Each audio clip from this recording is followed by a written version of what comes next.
ये बता रहे हैं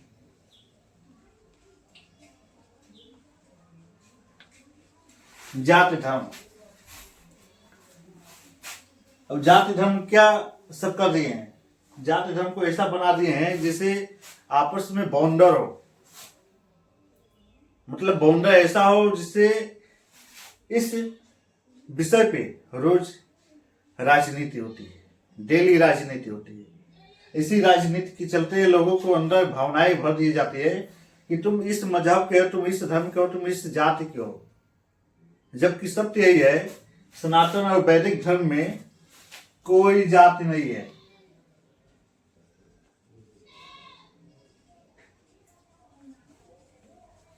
कोई जाति नहीं है, हमारे वैदिक और सनातन धर्म में कोई जाति नहीं है।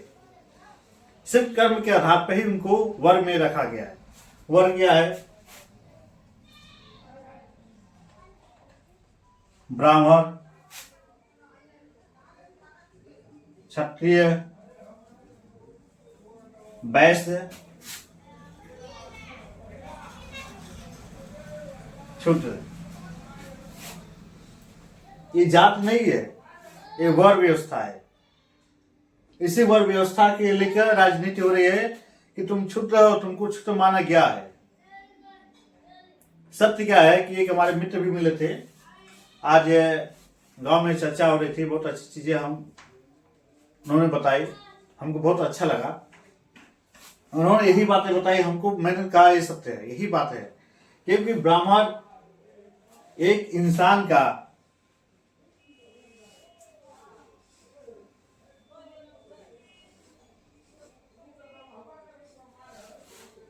ये ब्राह्मण है, यानी जो सिद्ध होता है वो ब्राह्मण होता है। क्योंकि हर दिमाग सबके पास है। ब्राह्मण को यही अगर आप अपशब्द बोल रहे हैं थोड़ा सा लेगा, लेकिन अपने दिमाग के जरिए वो आपको प्रश्न करने की हमेशा कोशिश करेगा। तो जब एक ही इंसान के अंदर एक ब्राह्मण है, चाहे कोई भी इंसान हो, तो उसका मस्तिष्क ब्राह्मण है। अब ये सीना,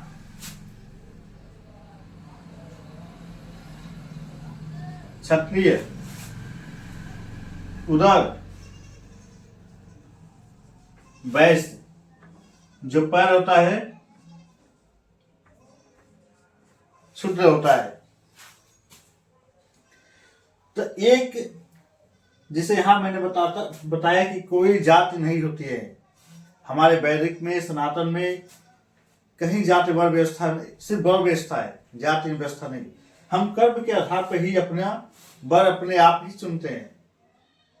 जब लिखा गया कि वेद पढ़ो, तो जिसने वेद पढ़ा वो ब्राह्मण हो गए, जो वेद को कम पढ़े क्षत्रिय हो गए, जो वेद उससे भी कम पढ़े वैश्य हो गए, और जो वेद पढ़ना ही नहीं चाह रहा है वो शूद्र हो गया। तो कमियां क्या है? कमियां हमारे अंदर है। हमने वो ज्ञान ही नहीं लेना चाह रहा है कि जो ज्ञान हमको मिले, तो खुद हम अपने आप को ही नीचे ढाल लिए। लेकिन ये मत कहे कि ये क्षुद्र है कि वो नीचे है, नहीं, नीच नहीं, ये नीच नहीं, आप नीच जात में मत लीजिएगा। आदमी कहते हैं लेकिन सत्य नहीं है। कोई जात नीच नहीं होता है, कोई भी व्यक्ति नीच नहीं होता है। हर इंसान जन्म से ही ब्राह्मण होता है, कर्म से क्षत्रिय होता है। जब कमाता है तो वैश्य होता है, और जब वो मेहनत लगन करता है, कहीं मजदूरी करता है तो क्षुद्र होता है, न कि नीच होता है। नीच बनाया जा रहा है, राजनीति के जरिए बनाया जा रहा है। राजनीति करने के लिए कि हम ऐसा करेंगे, हमको वोट बैंकिंग, वोट जिससे वोट बैंकिंग मिले, उस वजह से ये सब किया जा रहा है। क्यों? अगर हम ऐसा करेंगे तो हाँ, सब हमको अच्छे मानेंगे, हम इस जाति के हैं। सब जातिवाद उठा रहे हैं, सत्य नहीं है। इसी वजह से आज हमारे हिंदुस्तान में, भारतवर्ष में इतनी दंगा फसाद हो रही है। जाति व्यवस्था न लिया जाए और देखा जाए तो एक इंसान, कोई भी इंसान हो, कोई भी मनुष्य हो, वो ब्राह्मण, क्षत्रिय, वैश्य, तो एक इंसान हर परिवार में है। अब ब्राह्मण अगर जो हो जा रहा है, कर्म उसका अगर जो निश्चय वाला कर रहा है, जिससे निश्चितता मतलब हमारे ये नहीं कि जिससे कर्म ये कि अगर जो मेहनत मजदूरी कर रहा है, जो मेहनत मजदूरी करते हैं उनको क्षुद्र कहते हैं। जैसे किसी सामान को ढोना हो, किसी सामान को लाना हो, वहां पे उनको क्षुद्र कहा। क्षुद्र मतलब ये ऐसा चीज नहीं कहा जा रहा है कि जिससे उनको भावना मतलब ठेस पहुंचे। ठेस पहुंचने के लिए नहीं क्षुद्र। क्षुद्र के मतलब स्तंभ होता है, जो सबसे बड़ी स्तंभ होता है। अगर जो ये स्तंभ न रहे, ये तीनों स्तंभ गिर जाएगी।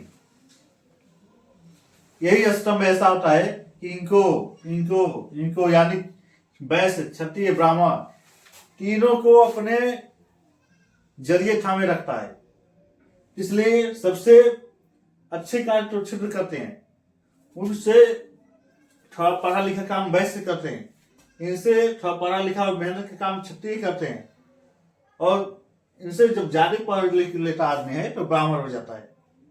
लेकिन आज जाति के नाम पे जातिवाद लेके हर जगहों पे लड़ाइयाँ हो रही है, झगड़ा हो रहा है, दंगा फसाद हो रहा है।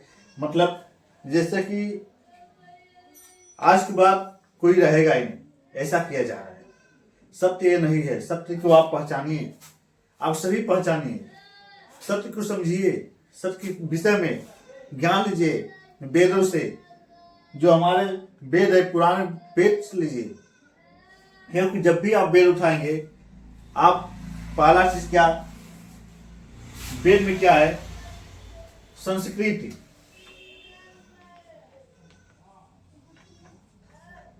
संस्कृत की हम लोग को जानकारी नहीं होती। जो भी वेद है संस्कृति में ही ज्यादातर है, जिसमें रामा ऐसा कहा जाता है, क्योंकि एक एक अक्षर का उसमें अर्थ बताया गया है। और जितने भी शब्द है, जितने भी चीजें हैं, जितने भी पुस्तक निकाले, चाहे कोई भी हिंदी हो, इंग्लिश हो, उर्दू हो, फारसी हो, आपको वेद में जो चीजें हैं, जो संस्कृत में है, वही चीजें आपको मिलेगी। क्योंकि संस्कृत का ही अर्थ में सब कुछ अर्थ आपको मिलेगा, पूरा टोटल अर्थ मिलेगा, पूरी जानकारी आपको मिलेगी। कभी इसलिए 4 वेद हैं, वेद पे कोई ध्यान नहीं देता है, सब जातिवाद पे ले चलते हैं। जात पे रहेगा, लड़ेगा, मरेगा, और हमारा वोट बैंकी बनेगा, हम यहाँ ये करेंगे, वो करेंगे, हमारे पीछे इतने लोग रहेंगे, हमारे साथ इतने लोग चलेंगे। लेकिन वो गलत है। किसी को यूज उतना ही कीजिए, किसी को उपयोग उतना ही कीजिए जितना सहज है।